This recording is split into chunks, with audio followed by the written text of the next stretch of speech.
The dog growled. The cat growled louder. Everyone expected her to run. But when the old man collapsed in the snow, it was the cat who dragged his sleeve. Raised by Labradors, she didn't just walk like a dog. She loved like one. And what happened next changed a whole town. Beneath one roof, the cat who walked like a dog. Nestled in the snowy silence of Maple Hollow, Colorado, sat a weathered cottage beneath an ancient oak. Inside lived Henry Callahan, man of few words and many ghosts. Since the accident that took his wife, only 2 loyal Labradors filled the quiet halls with life. Milo, calm and watchful, and Scout, young and wild-hearted. But one rainy night, the winds brought more than just another storm. They brought a half-drowned kitten with twisted ears and fearless eye sand. Nothing in Henry's life would ever be the same again. Maple Hollow, Colorado, was the kind of town that held its breath during November. Perched between the foothills and snow-dusted meadows, it was quiet, still, and wrapped in a cold that seeped into bones and memories alike. Winds tugged at the shutters of old houses, and mist rose each morning from the surface of Lake Danner like a ghost reluctant to leave. In the far corner of the town, beyond the post office and the single gas station, sat a modest 2-bedroom cottage under a sprawling oak whose roots had buckled the front path decades ago. This was the home of Henry Callahan. At 65, Henry was a tall man with a carpenter's frame-broad shoulders, knotted hands, and a back that cracked like dry wood each morning. His hair had faded into the white of ash, and deep lines marked his sun-beaten face. His voice was gravel softened by grief, and his eyes, once bright as Colorado sky, had dimmed since the day he lost his wife. Lena Callahan had been everything Henry wasn't: lively, quick to laugh, and endlessly curious about the world. Petite, with sharp cheekbones and warm hazel eyes, she'd taught art at the local elementary school for 30 years, before a head-on collision on Route 5 ended her story in the span of 3 seconds. That had been 11 months ago. Since then, Henry's world had shrunk to the boundaries of the cottage and the companionship of 2 Labrador retrievers.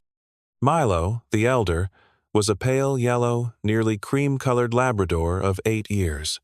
Stoic and slow-moving, he carried a quiet dignity. He'd been Lena's shadow, and now served as Henry's silent anchor, never far from reach, always ready to press his head against Henry's leg when the silence became too heavy. Scout, on the other hand, was 5 years old and chocolate-brown from nose to tail, with an endless store of energy and mischief. He was the kind of dog that barked at squirrels, chased shadows, and slept upside down across the couch like it was his kingdom. On that particular night, the clouds rolled over Maple Hollow with a growl. Rain came in sheets, hammering the roof and windows, drumming a rhythm Henry had come to find oddly comforting. The lights flickered once, then held steady. He stood at the kitchen sink, drying an old ceramic bowl, while the dogs curled by the fireplace. That's when he heard it. A cry. Not a baby, not a fox. Something thinner, soaked through with panic. He paused, breath held, bowl forgotten in his hands. The cry came again. Henry grabbed his coat, the thick flannel one Lena had patched at the elbows, and called to Milo and Scout. The dogs sprang up at once, tails high, alert but quiet. He opened the front door, and the wind yanked it from his hand.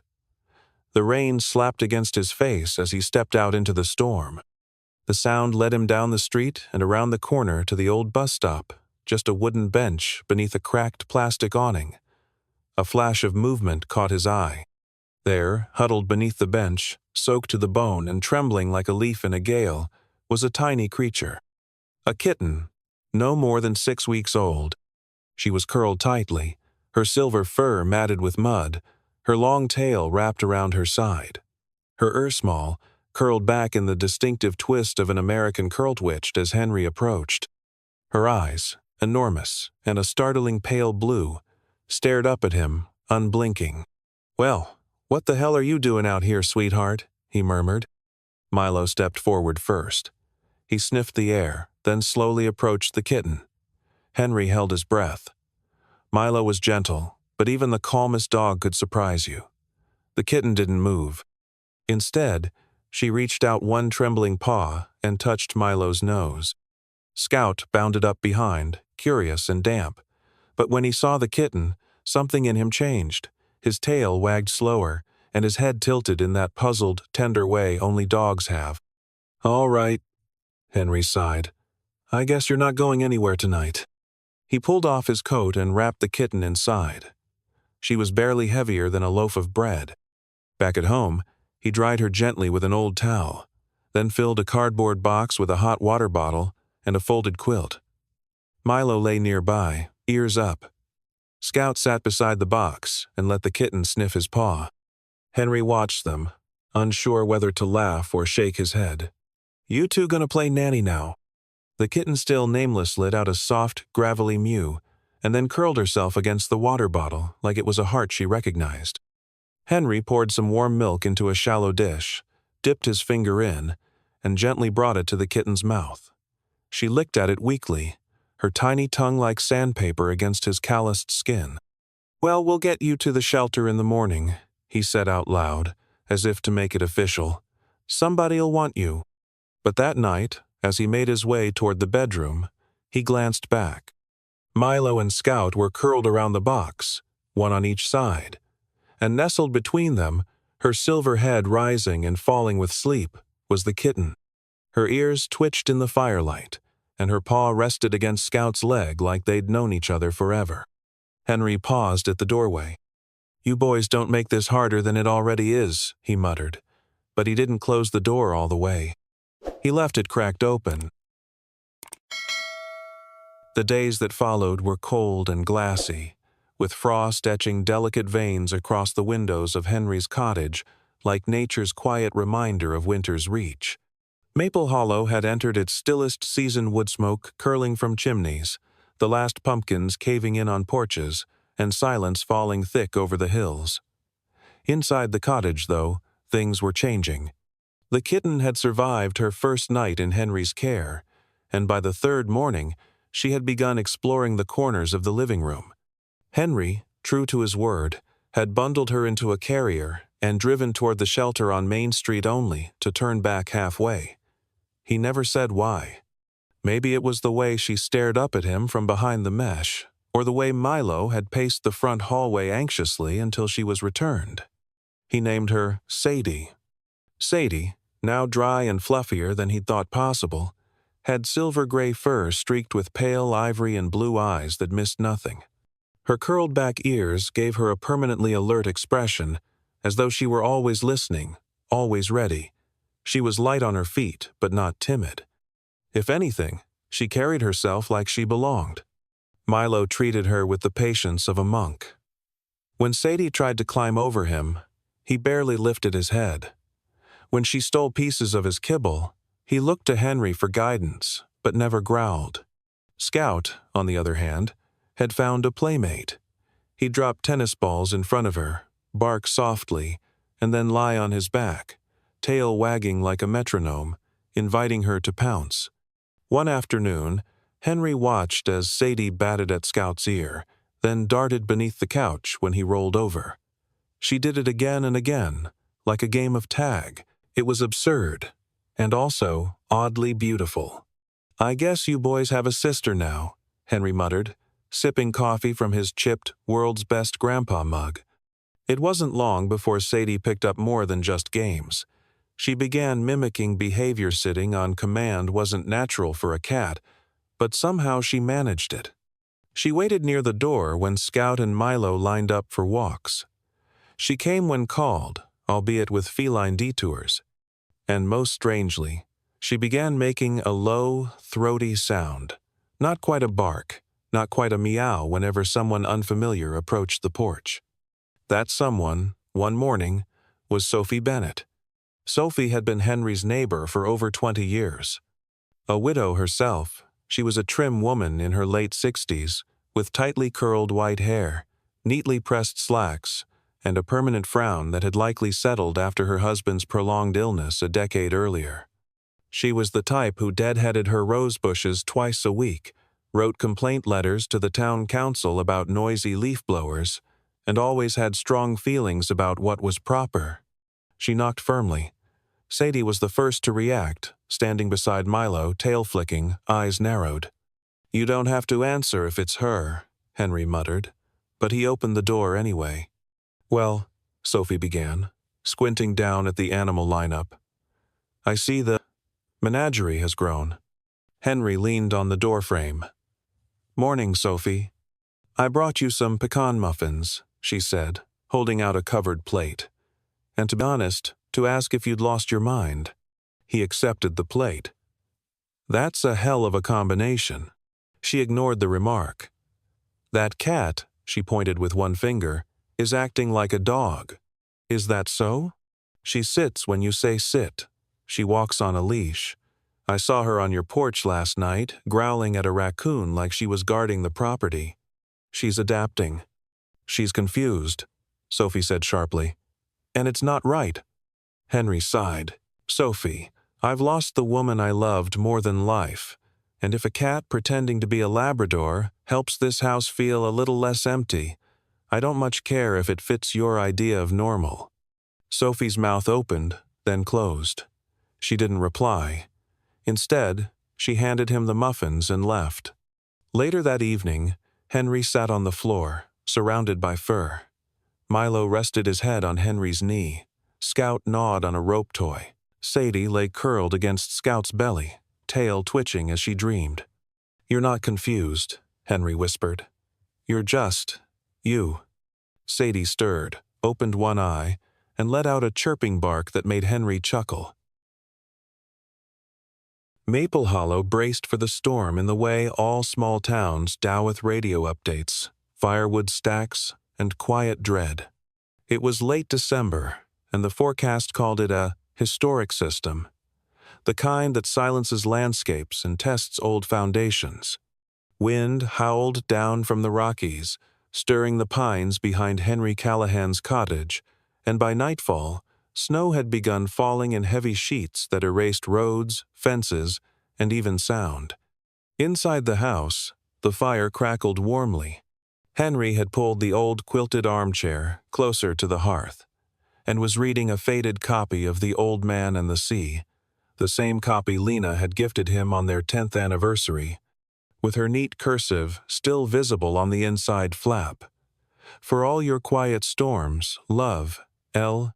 He was tired, not just from the snow shoveling that morning, or the walk to the shed for extra firewood, but from something heavier.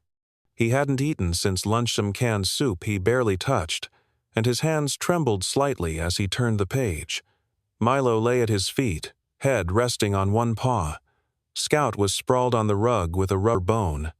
Sadie sat on the windowsill, eyes fixed on the swirling white beyond the glass. Then, the room tilted. Henry blinked hard, trying to focus, but his vision swam. The book slipped from his fingers. He made to stand but never got upright. His legs gave out. The world dropped. He collapsed, striking the edge of the coffee table on the way down. Sadie jumped from the sill with a startled yowl, landing beside him. Her ears pinned back, she sniffed his face, then pressed her body against his chest. His breathing was shallow, face pale beneath the soft lamplight. She didn't run.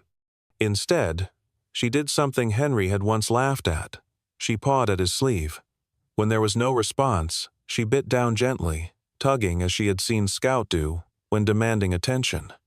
When that too failed, Sadie stepped back, stared at the two dogs and gave a sound that had become uniquely hers, a high-pitched, broken mule, half bark, half cry. Milo was the first to move. The elder Labrador stood, approached, and nudged Henry's side. When there was still no movement, he lay down next to him, pressing his warm body close, just as he used to do when Lena had chills during her chemo treatments. Scout, energized by Sadie's cry, ran to the back door, barking full voice, urgent. When no help came, he turned in a frantic circle and bolted down the hallway toward the front. Then came the break in fortune. Tom Whitaker, 27, was a volunteer firefighter and Henry's neighbor across the woods. Tall, lean, with an untamed mop of red-brown hair and an old army jacket he refused to part with, Tom had stopped by to check on the older man before heading to help at the local shelter. He had been worried after seeing Henry's truck unmoved in the driveway. The front door was unlocked. He stepped inside and froze. "Henry?" Scout barked again from the hallway, then ran back to the living room, tail whipping wildly. Tom followed the sound and found Henry lying on the floor, 2 dogs flanking him, and a silver cat curled against his ribs. "Jesus," he muttered, rushing to his side. Henry's pulse was weak but present. Hypoglycemia, Tom guessed aloud, having seen similar reactions in the field. He grabbed the throw blanket from the couch and wrapped it around Henry before pulling his phone. "This is Whitaker. I need an ambulance to 421 Sawmill Road. Elder male, collapsed, possible diabetic episode. Breathing, pulse weak, unconscious." As he waited, Tom glanced at Sadie. She was watching him intently, still pressed against Henry. He hadn't expected much from a cat, but something in her posture protective, rigid made him blink twice. "You called for help, didn't you?" he murmured. By the time paramedics arrived, Henry had begun to stir. Disoriented, he mumbled, "Lena?" then looked around. Milo didn't leave his side. Scout followed the EMTs closely, nose twitching as they worked. Sadie, astonishingly, stayed put even as strangers moved through the house. At the hospital, after fluids and food and rest, Henry was stabilized. "Blood sugar crash," the doctor explained. "You've been under-eating, too much strain, cold doesn't help." "Should have figured," Henry muttered, voice rough. "Thought it was just the storm." When Tom visited later that evening, Henry asked just one thing. "How did you know?" Tom smiled faintly. "Your dog barked, but it was the cat who called me over. Never seen anything like it." Henry closed his eyes. "Neither have I." 3 days after the storm that nearly cost Henry his life, Maple Hollow found itself in deeper trouble. The snow hadn't stopped, and the temperature had dropped so low that water lines froze under houses and power transformers failed across the county. Trees cracked under the weight of ice, and shelters opened as backup heating centers. On a Thursday morning colored by gray skies and breath-fogged windows, the mayor's office issued an emergency evacuation for all outer perimeter homes, including the one beneath the old oak where Henry Callahan lived. Henry was still recovering from his episode, moving more slowly and eating only at the insistence of the nurses and Tom Whitaker, who now stopped by daily. But he knew better than to argue with nature. When he received the notice, he started packing essentials with practice calm medication, fire insurance papers, Lena's photo, and enough food for the animals. Milo and Scout loaded into the back of his old Ford truck with ease, tails wagging, unaware of the urgency. Sadie, now 6 pounds of fierce loyalty, rode in the cab next to Henry. She refused to sit in a crate, and Henry didn't push it. The town's designated evacuation center was the gymnasium at Pine Ridge Middle School. Henry hadn't set foot in that building since Lena had taught there, but the familiar blue and gold banners and the faint smell of floor wax were oddly comforting. Inside, rows of cots stretched from wall to wall, with signs posted for pet areas. Canines, left wing, California TS, room 103. Volunteers in red vests moved briskly between stations. One of them approached Henry at the entrance. Her name tag read Cassidy Moore, early 30s, tall with sun-freckled skin, chestnut braid tucked into a beanie, and the kind of firm kindness honed by years of small-town logistics. "Pets need to be registered separately, sir. Dogs over here, cats through that hallway." Henry hesitated. "They stay together." Cassidy smiled apologetically. "I wish that were possible, but it's regulation, different care, feeding, behavior needs. It's temporary." Henry looked down. Sadie had pressed herself against Milo's side. Scout licked her ear gently. Sadie responded by curling her tail across Scout's paws. "I'm not separating them," Henry said. Cassidy's smile thinned. "I understand, sir, but the forms—" Before Henry could respond, a sharp voice cut through the clamor. "Well, I'm sure we can make an exception." It was Sophie Bennett. She was bundled in a pea-green wool coat, her gray hair twisted into a neat roll, gloves tucked neatly into her purse. She stood behind Cassidy, arms crossed, and for once, no judgment in her tone, just a certainty that demanded attention. "Miss Bennett?" Cassidy blinked, confused. Sophie didn't usually arrive without an agenda. "That cat doesn't live with dogs," Sophie said clearly, her voice louder now as a few other evacuees turned to listen. "She is a dog, or close enough. If you separate them, it won't go well." Cassidy looked uncertain. "We just need to—" "I've lived next to Henry Callahan for 22 years, Sophie interrupted. "I've watched that cat follow his labs like she was born from the same litter. She eats when they eat, she walks when they walk, and she growls at my begonias just like Scout. Now, I'm not a sentimental woman, Miss Moore, but separating that animal from her family right now? That's cruelty." Henry blinked. He hadn't expected Sophie to speak up, let alone fiercely. Cassidy hesitated, then pulled out a clipboard. "I can place them in storage room B. It's not meant for pets, but it's warm, isolated, and I can assign it just to you." Sophie nodded. "Good. Let's not make a headline out of this." Henry nodded gratefully, and Cassidy led them down a corridor. Storage room B smelled of chalk and aging trophies, but it was quiet and dry. Henry spread a blanket on the floor, laid out food and water for all three, and leaned against the wall. Sadie immediately curled up between Milo and Scout. When Henry sat down, she climbed into his lap. He looked at Sophie, still standing in the doorway. "Thanks," he said. She sniffed. "Don't make it a habit." He chuckled. "No promises." She turned to go, but not before saying over her shoulder, "That cat isn't confused, Henry. She just knows who her family is."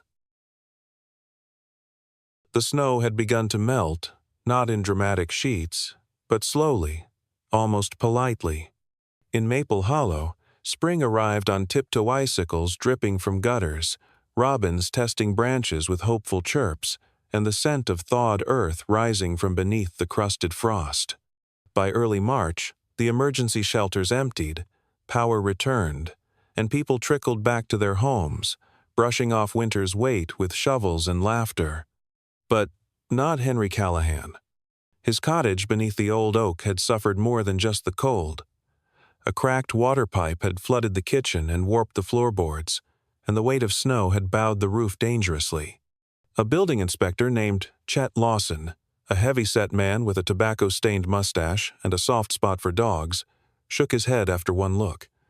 "Not safe to live in anymore, Mr. Callahan. I'm sorry." Henry didn't argue. He didn't have the strength. For a few nights, he and his 3 companions stayed in a spare room at Sophie Bennett's house. To everyone's surprise, Sophie had offered quietly, awkwardly, but with sincerity. She'd set up a cot for Henry and allowed the animals to take over her living room rug. She'd even bought a scratching post for Sadie, though the cat preferred curling up on Milo's broad back. It was during one of those evenings, with a fire crackling and Sadie purring between her brothers, that Sophie got a phone call from a friend she hadn't spoken to in months. The next morning, she came into the living room holding a business card. "Ever heard of the Hendersons?" she asked Henry. He looked up. "Should I have?" "Probably not. Retired couple. Lived about an hour from here. They've got a cabin on Lake Waverly. Beautiful place. A bit too isolated for them now. They're moving to Arizona to be closer to family. I told them your story." Henry raised an eyebrow. "Which version?" "The real one." She handed him the card. "They want to meet you." Walter and Marlene Henderson were in their late 70s, both short and sturdy, with the kind of faces shaped by wind and kindness. Walter had worked in forestry. Marlene taught piano for 40 years. When Henry drove to meet them with Milo, Scout, and Sadie in the back of the truck, they welcomed him with cocoa and slices of warm banana bread. Walter took him to the porch that overlooked the lake. "We've had dogs and cats, and even a parrot that cursed like a sailor," he said, "but never a family quite like yours." Marlene added, "We think this house needs life, laughter, paws on the floorboards. We'll lease it to you for next to nothing if you'll take care of it." Henry didn't answer right away. He looked out at the water still and silver under the cloud-streaked sky and down at his feet, where Sadie sat between Milo and Scout, tail curled like a comma. "We'd be honored," he said at last. By April, they'd moved in. The cabin was made of old pine beams and filled with windows. Henry built shelves along the walls for Sadie-ramps, perches, a lookout by the kitchen sink. He repaired the back porch with Scout underfoot and planted wildflowers in Lena's memory. Every evening, they walked the lake path, Milo leading steadily, Sadie in the middle, and Scout trailing behind like a happy caboose. One afternoon, Eleanor Dobbins, the director of Pine Hollow Senior Living Center, paid a visit. A tall woman in her 60s with thick glasses and a blunt demeanor. Eleanor had read about Sadie in a local newspaper column titled, "The Cat Who Walks Like a Dog." She wanted to see it for herself. She arrived skeptical and left stunned.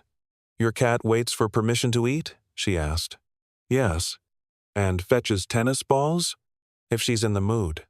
Eleanor returned the next week, bringing residents with Herman and women with tired eyes and slow hands.